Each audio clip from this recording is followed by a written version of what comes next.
He awoke with a gasp, heart hammering like he'd just escaped something he couldn't name. Cold, sterile air filled his lungs, and a dull ache settled behind his eyes. The light white, artificial, and painfully clinical washed out any sense of place or time. He was sitting in a curved, silver chair with restraints at his wrists, though not tight. More like suggestions. He wasn't alone. A woman, no, a being that resembled a woman stood across the room, analyzing a tablet with fluid, almost surgical precision. She was tall, statuesque, with skin the color of twilight and eyes that shimmered like data streams. Her platinum hair was pulled back in a perfect arc, and her uniform clung to her frame like it was molded to her. No insignia. Just lines of glowing blue circuitry tracing patterns over the fabric, like veins of light. Subject 0341 is conscious, she announced, not to him, but to the room or maybe something else he couldn't see. Kai cleared his throat. Where am I? She turned slowly, fixing him with a gaze that pinned him more effectively than any restraint. Her face held no malice, no warmth. Just intense, curious calculation. You are in observation sector 9, she said flatly. You are designated test subject 0341. Species classification, human. Quadrant origin, Sol 3. He blinked. Earth? Her head tilted. That is a local term. The accurate nomenclature is Sol 3. Kai exhaled slowly, fighting the panic rising in his chest. Okay. So, you abducted me. We retrieved you from the ruins of an orbital transport following unsanctioned conflict escalation. You were statistically unlikely to survive. Your continued existence is anomalous. Nice to know I beat the odds. She stared for a second longer than was comfortable. Then, stepping closer, she placed the tablet aside and folded her arms. Human. Are you malfunctioning? Your eyes drop to my pelvic interface. Is that why your brainwave patterns have destabilized? Kai choked on a breath. What? No. I wasn't. I mean, you just look, I'm confused, okay. One silvery brow rose. So the visual orientation was unintentional? Interesting. Perhaps not reproductive instinct, but residual social conditioning. He muttered, this is going to be a weird day. She approached, boots making no sound on the polished floor. Stopping just in front of him, she leaned slightly forward. Not threatening, just observant. Do you experience discomfort in my presence? Kai hesitated. Discomfort isn't the word. More like cognitive dissonance. You look human, kind of. But you talk like a computer. I am Virellan, she stated. Our species achieved linguistic and emotional clarity cycles ago. We do not obscure intent with irrational signaling. Yeah, well, humans do that a lot. It's part of the fun. She made no move to respond. Instead, she activated a small hovering device from her wristband. It began scanning Kai's body in pulsing waves. You possess elevated stress hormones. Minor adrenal spikes. Your neural patterns suggest defensive irony. I'm sarcastic because I'm terrified, he said. And because you're kind of terrifying. Her head tilted again, curious. Why? Because I don't know if you're going to dissect me, flirt with me, or reprogram my brain. A faint smile tugged at the corner of her lips. It was the first thing that made her seem remotely alive. Dissection is inefficient. Emotional mapping is more informative.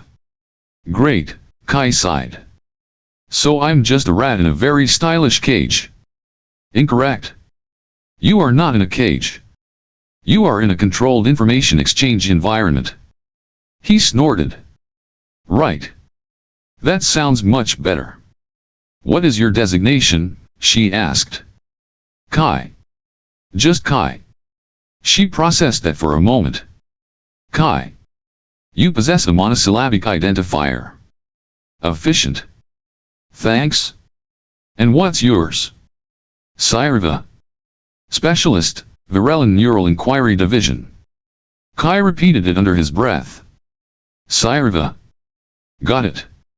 Neural inquiry, huh? So, what, you study brains? He awoke with a gasp, heart hammering like he'd just escaped something he couldn't name.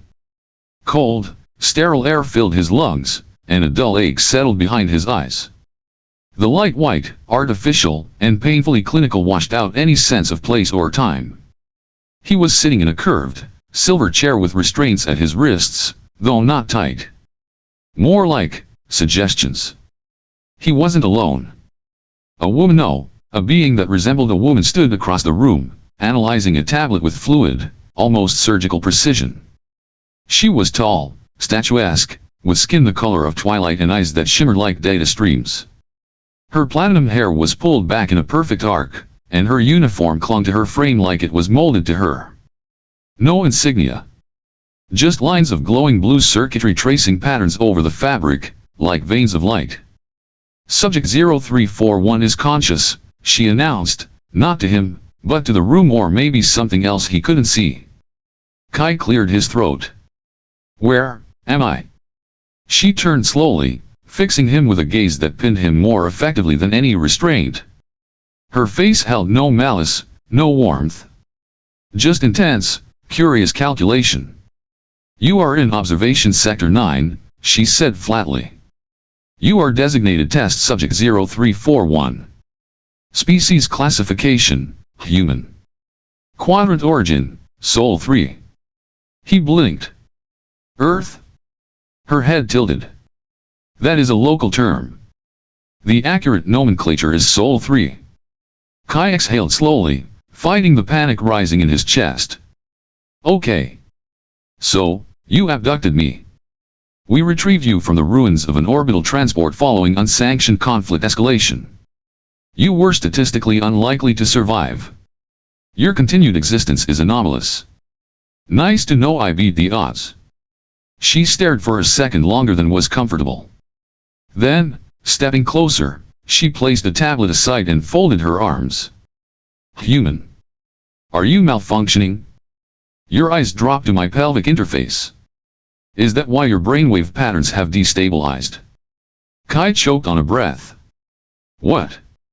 No. I wasn't I mean, you just look, I'm confused, okay. One silvery brow rose.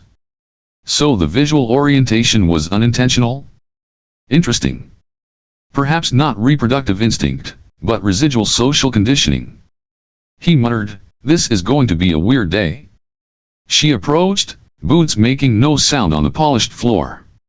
Stopping just in front of him, she leaned slightly forward. Not threatening, just observant.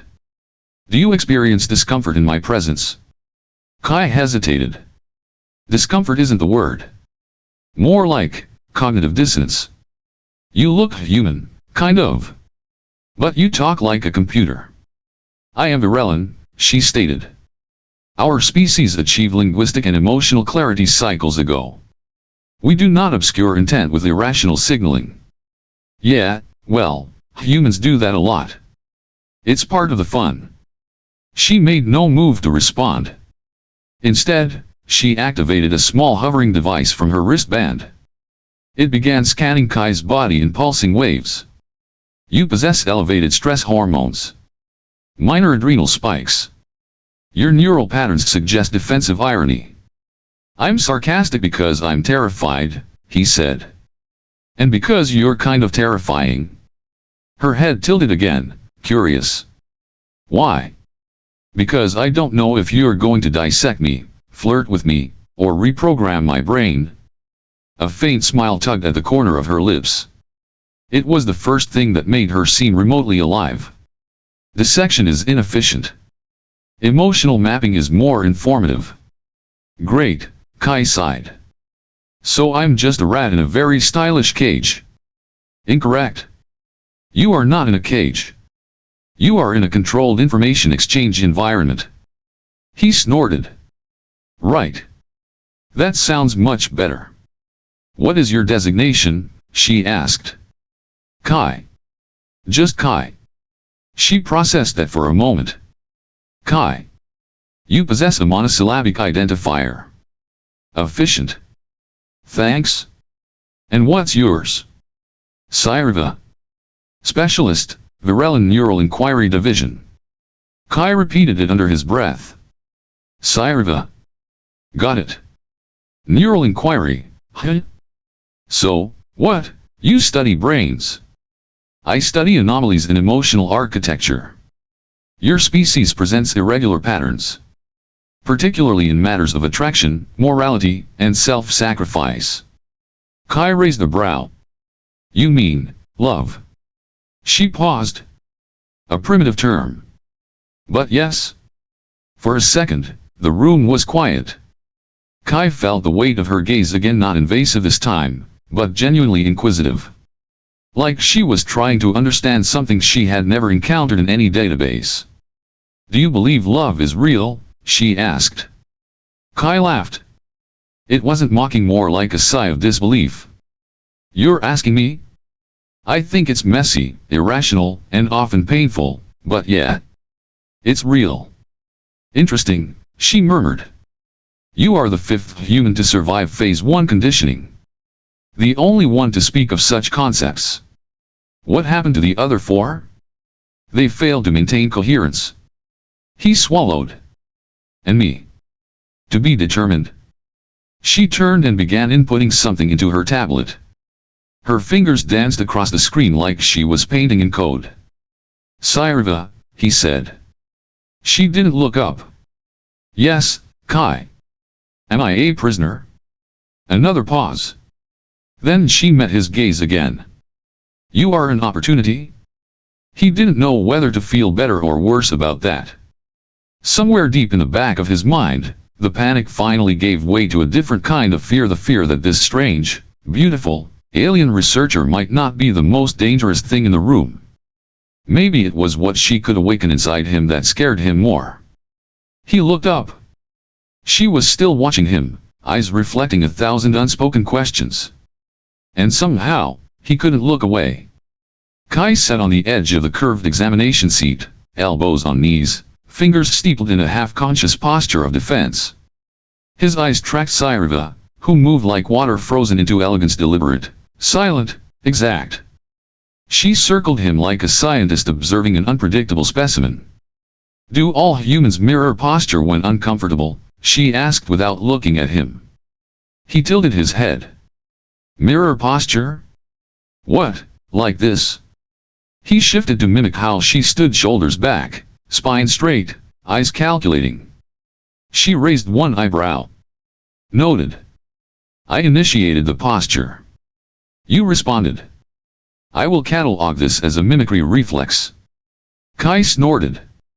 Or maybe I'm just mocking you. Ever think of that? Yes. Mockery is a low-level form of primate humor.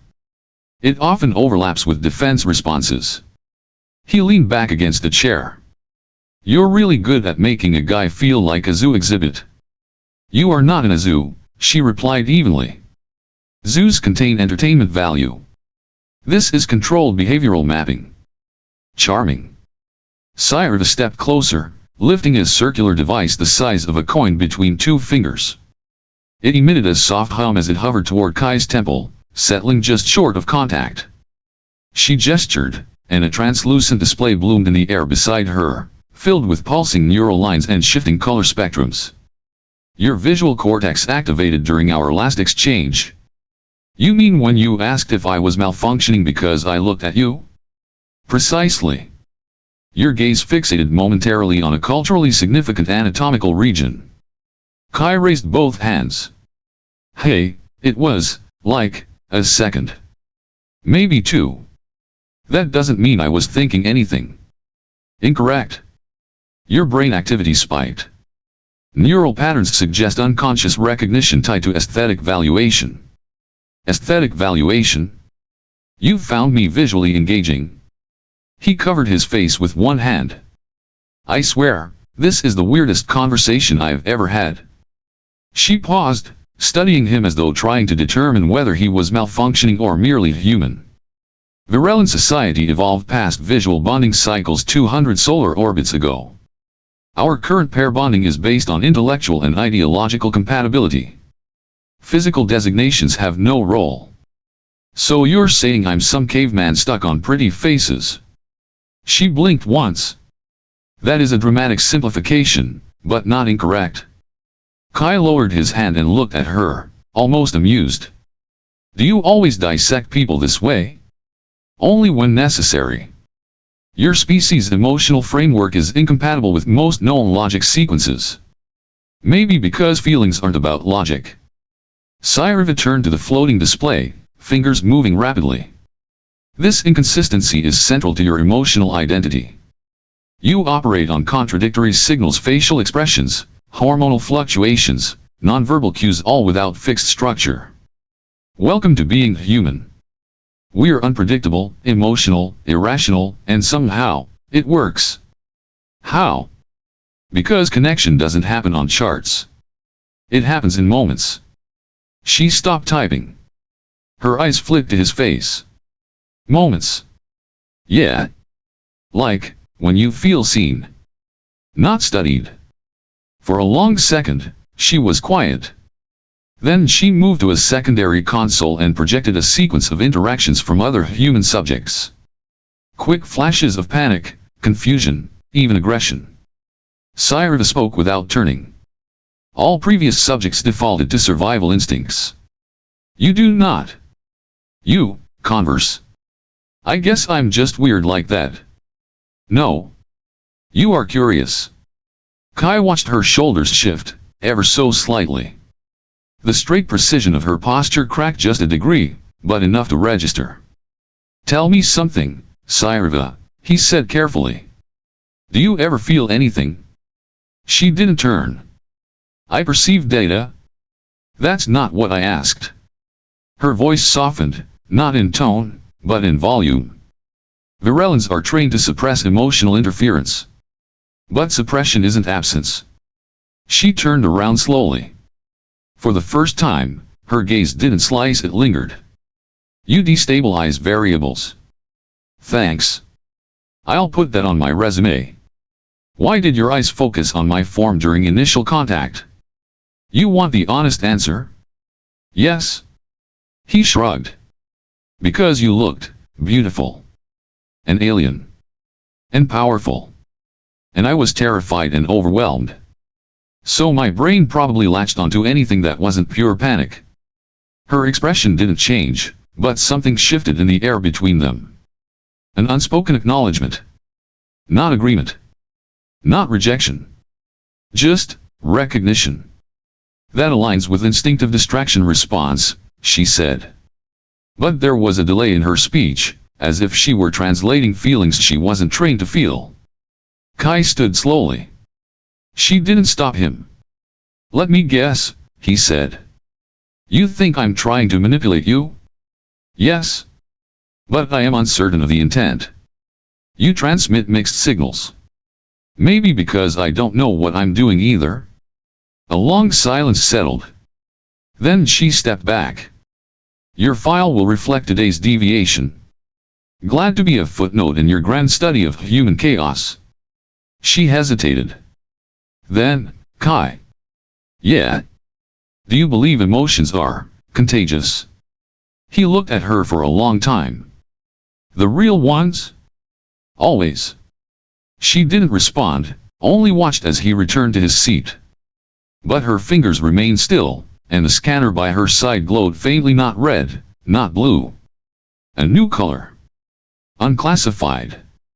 And for the first time since her assignment began, Sireva didn't know whether she was observing a subject or becoming part of the experiment. Kai sat with one leg crossed over the other, fingers tapping an irregular rhythm on the armrest. Sireva stood nearby, observing him in silence, her arms behind her back in perfect alignment. The console beside her projected a quiet pulse of data, color-coded waves of biofeedback, none of which made sense to her anymore. You mentioned earlier, she said finally, that your species creates auditory patterns designed to evoke emotional resonance. Kai looked up. You mean music? Correct. Please explain its function. He raised an eyebrow. Function? It's not a machine. It's expression. Survival, sometimes. Music got people through wars.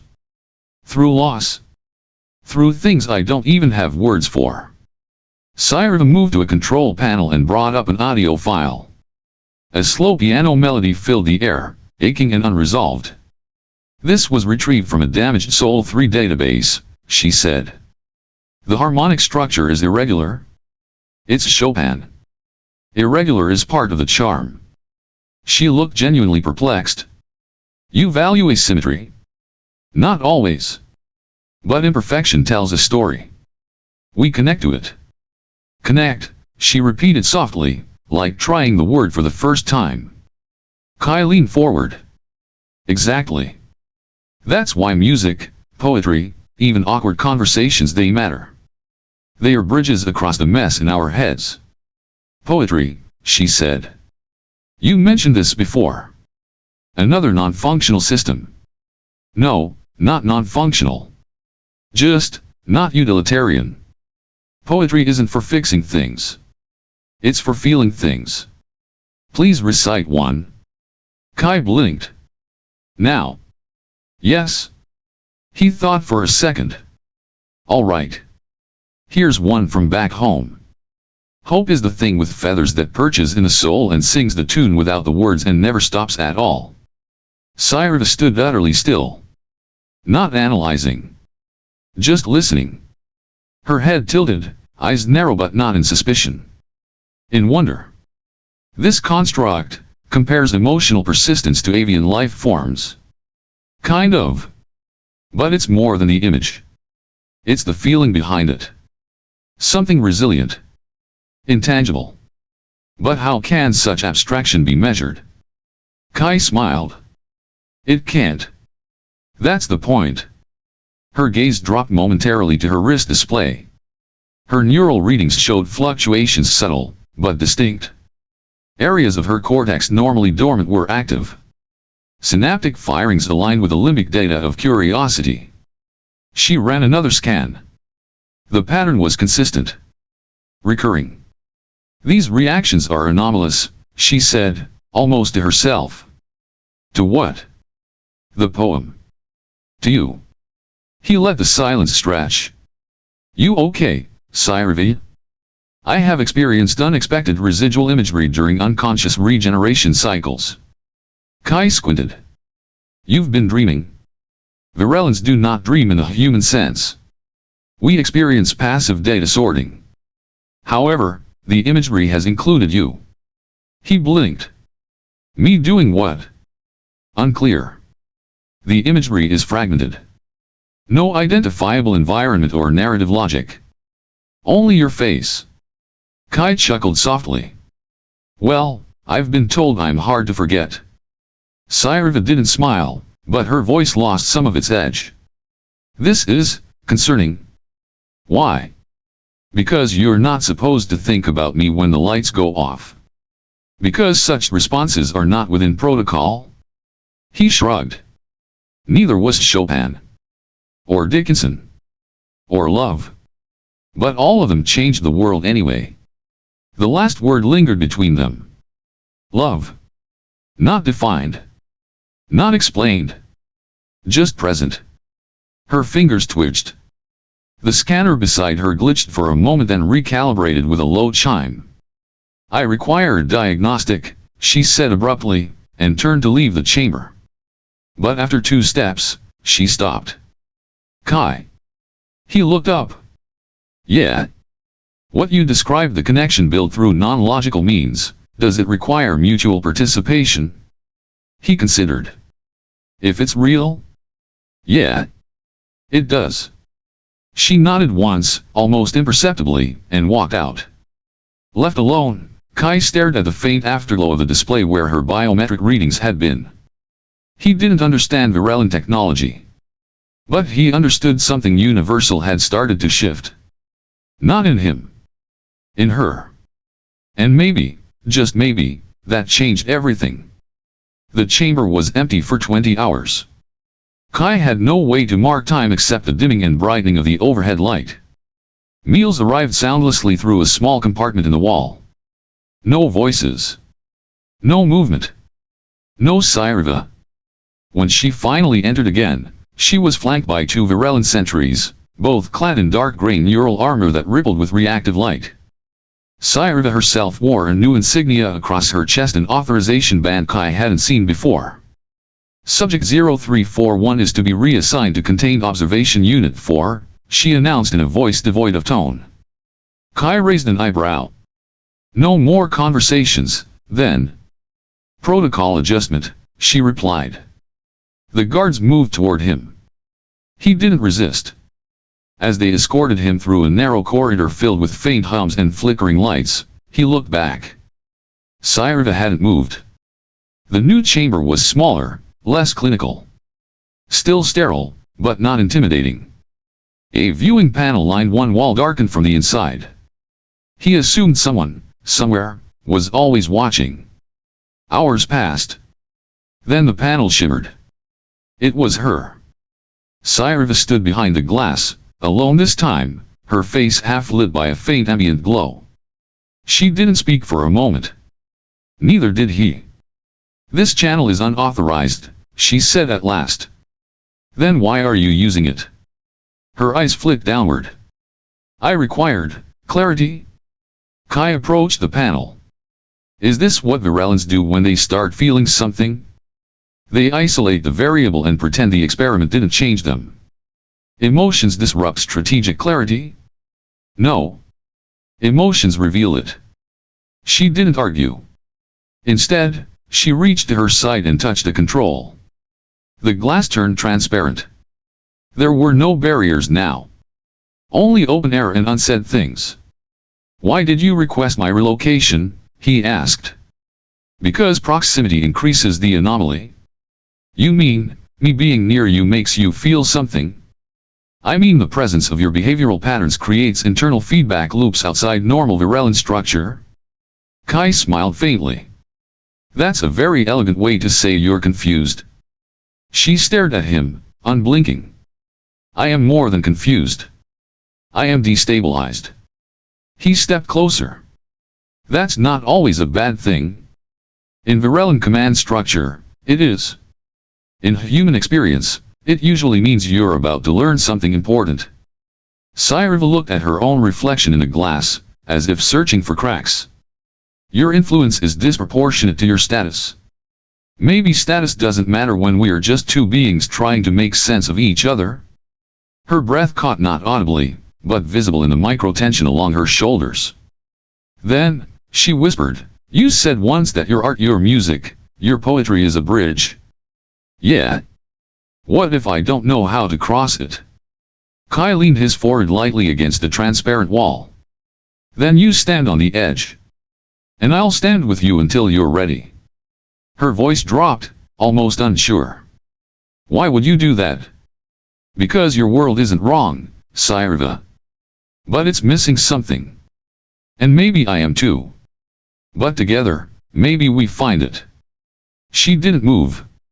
But her fingers curled slightly, just enough to press against the same spot where his hand rested. No contact. Just proximity. Just parallel presence. And it was enough. Later that cycle, she filed a report. It stated that Subject 0341 exhibited continued anomalies but remained contained. It was factual. Clean. Within limits. What it did not state was that she returned to the observation room the next day. And the next. Not to test him. But to talk. And to listen. And to feel something her people had no protocol for. Not fear. Not duty. Just something close to understanding. Just something close to trust. The borders of their worlds had not moved. But something inside her had. Sireva sat in front of the Central Ethics Review Corps, her posture flawless, her expression composed. Above her, a ring of hollow panels floated in slow rotation, displaying data logs, surveillance excerpts, and biometric records, some of them hers. A synthesized voice addressed her from all directions. Neural irregularities have been detected in Specialist Sireva. Recorded behavioral deviation, repeated unsanctioned contact with Subject 0341. Potential contamination risk, medium to high. Explain. She clasped her hands behind her back. Subject 0341 exhibits unprecedented stability and communicative insight. Continued observation has yielded data unattainable through standard procedure. Your neural map suggests emotional interference. I deny emotional contamination. There was a pause. A new panel expanded, showing elevated activity in her limbic modulation centers during direct interaction with Kai. Emotional contamination is not a conscious process. Sireva did not respond. Recommendation: transfer specialist Sireva for recalibration. Subject 0341 to be reassigned to neural isolation grid. She spoke again, quietly. That would result in data loss. Data is secondary to protocol. The lights dimmed. The review chamber fell silent. Then the panels receded, and the voice said, "You are dismissed." She exited the chamber, hands still behind her back, but her thoughts were no longer in alignment. The calculations had begun to blur. What had once been pure observation now felt entangled. Elsewhere, Kai stared at the ceiling of his containment room. The lights pulsed in a slow, rhythmic glow that almost reminded him of a heartbeat. He didn't know how long he'd been there. Time was fluid in this place. But he knew one thing clearly: he didn't want to leave. Not because the room was comfortable, it wasn't. Not because the food was good, it wasn't. But because here, for the first time in his life, someone had actually listened to him. Not agreed. Not pitted. Just listened. And somehow, that meant everything. The wall lit up. A small square formed, and Sireva's face appeared on the screen. Her expression was unreadable. "You've been quiet," Kai said. "There was a review? Because of me? Because of proximity?" He frowned. "They think I'm a threat. They think I'm compromised." He stood and stepped closer to the screen. "Are you?" "I don't know." She hesitated, then added, "I am experiencing recurring neural drift." "Is that bad?" "It is not standard." Kai placed his palm against the glass, not expecting her to mimic, but she did. A silent mirror gesture. Their hands aligned, separated by invisible shielding. "Maybe it's not contamination," he said. "Maybe it's connection." She didn't reply, but her eyes searched his face like a puzzle with missing pieces. Later, in her private quarters, Sireva reviewed her own biometric logs. Heart rate fluctuations. Minor dopamine surges. Subtle but sustained. All centered around one subject. She ran a diagnostic. Then a second. Then deleted the results. She stood in front of the mirror, something rarely used by Virellans, who placed little value on self-image. She looked the same. But nothing felt aligned. The numbers in her head had always dictated the world. But now they didn't explain the dissonance. They didn't explain the quiet ache that followed her between cycles. That night, her regeneration cycle was filled with more residual imagery, a voice saying her name, a hand reaching without demand, and a silence that didn't feel empty. The next day, she returned to the observation deck. Kai was already seated, waiting. "You're early," she said. "Or maybe you're late. I'm not sure time means much here." She moved to the console but didn't activate anything. No scans. No data pulls. I reviewed my emotional profile. And there are inconsistencies. Kai smiled. "Welcome to the club." She hesitated. "I submitted false data to the ethics core?" He blinked. "Why?" "Because if I told the truth, they would erase the variable." "Me?" "Yes." He leaned back. "So now what?" She looked at him, not as a researcher, not as a superior. Just as a presence. "Now we continue." Quietly. "You sure that's safe?" "No." They didn't speak for a while. The air was filled with something unquantifiable. Not tension. Not relief. Something more fragile. They weren't scientist and subject anymore. They were two minds orbiting the same question: what happens when something logical evolves into something living? Outside the room, deep within the observation network, a single line of code blinked yellow in the system. Anomaly persistence, uncontained. But no one acted on it. Not yet. The deletion order came without ceremony. A simple notification. Subject 0341 scheduled for erasure. Cycle 240. Execute upon final data extract. Sireva read the message twice, then deleted it before it could self-archive. Her fingers hovered over the console as if willing it to unsend itself. The room was silent, yet her pulse carried like thunder through her temples. She had known this possibility, had calculated the risk. But she hadn't expected it to feel like this. It wasn't panic. It wasn't even fear. It was loss. Kai. She stood in front of the containment chamber. He sat cross-legged, facing the opposite wall, humming something quiet and dissonant. When he heard the door open, he didn't turn. They made a decision, didn't they? Yes. Now he turned. Their eyes met. There were no dramatic gasps. No shouting. Just understanding. "You're not going to follow it," he said. "No." She moved quickly, silently. Her hands danced across a hidden console embedded in the wall.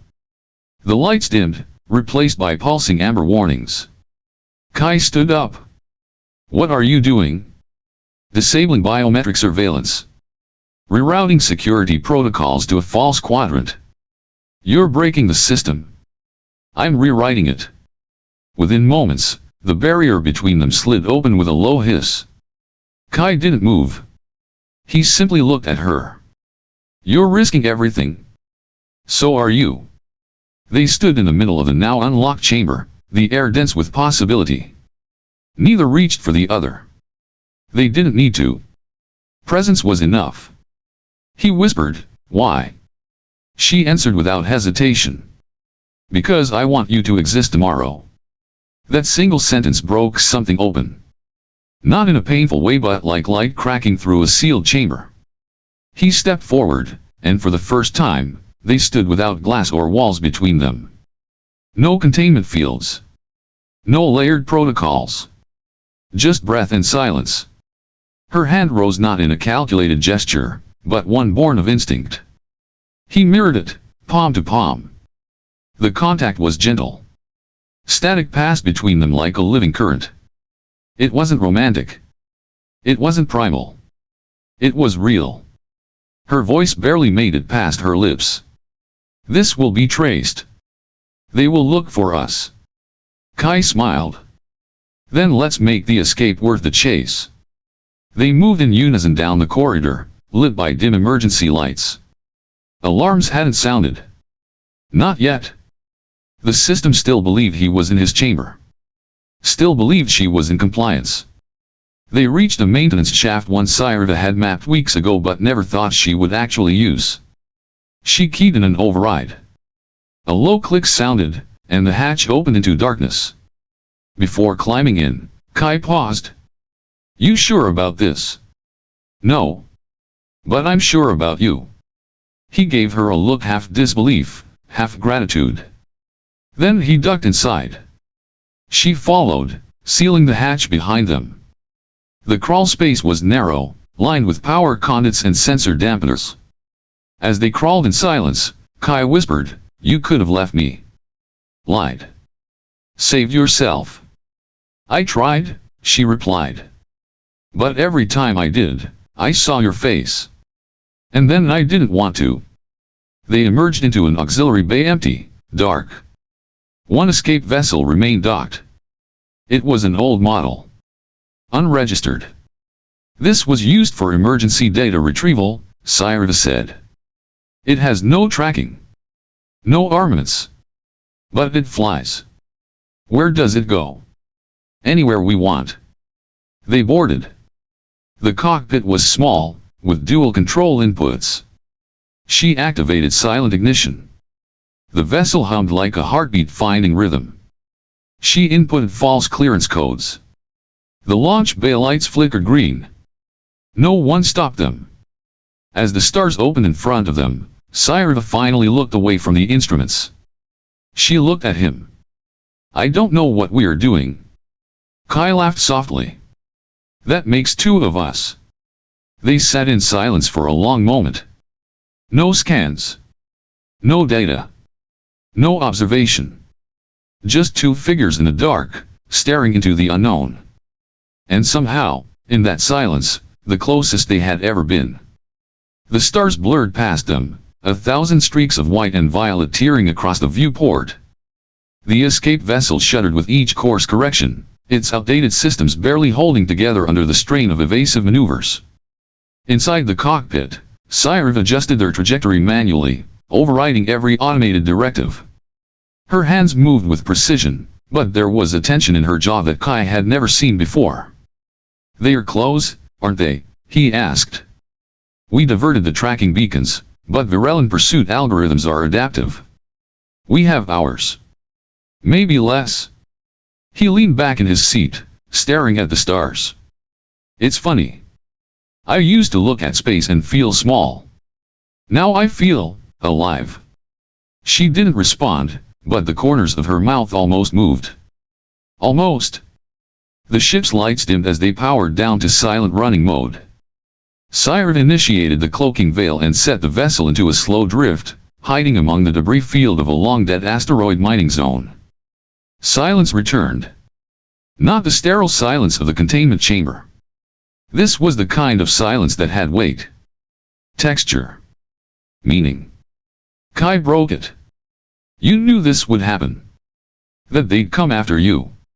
After us. I calculated multiple outcomes. And you still helped me?"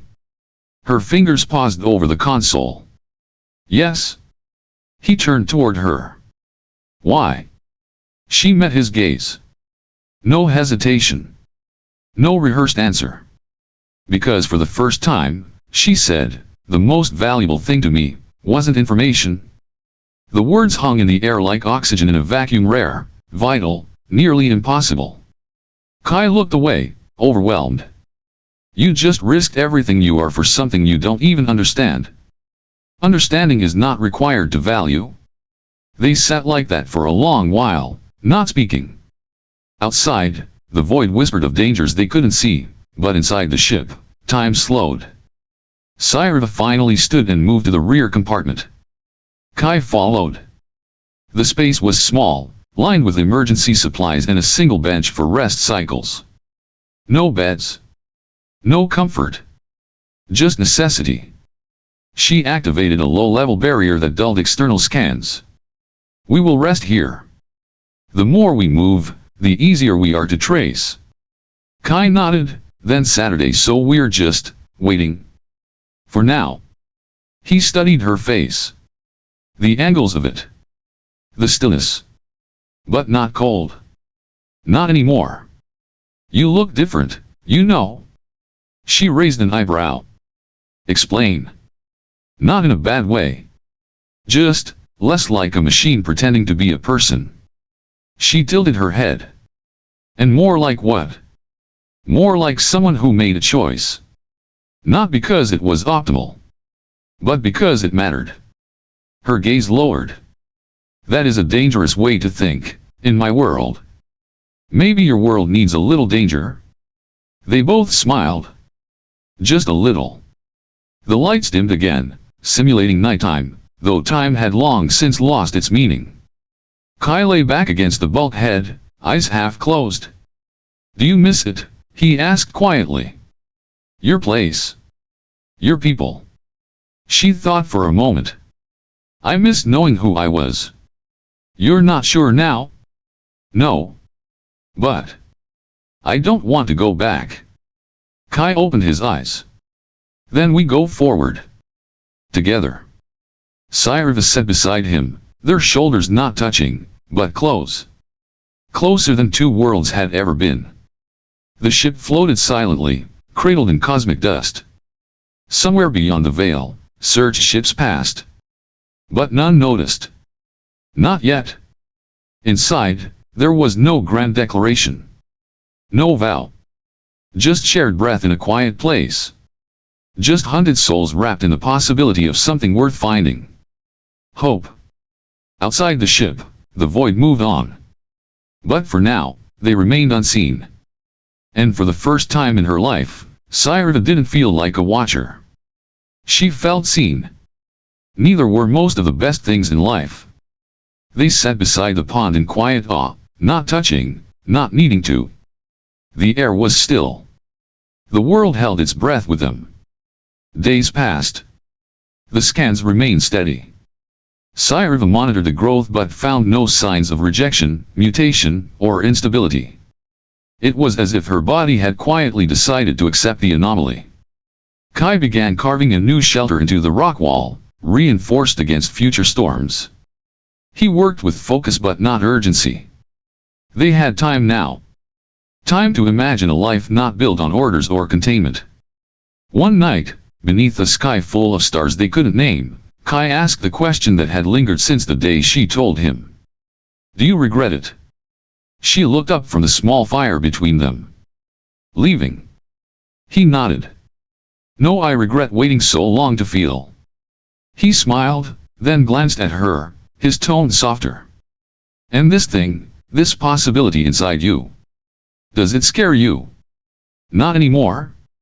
She reached for his hand, not like a gesture scripted in romance, but with the calm surety of someone who had made peace with the unknown.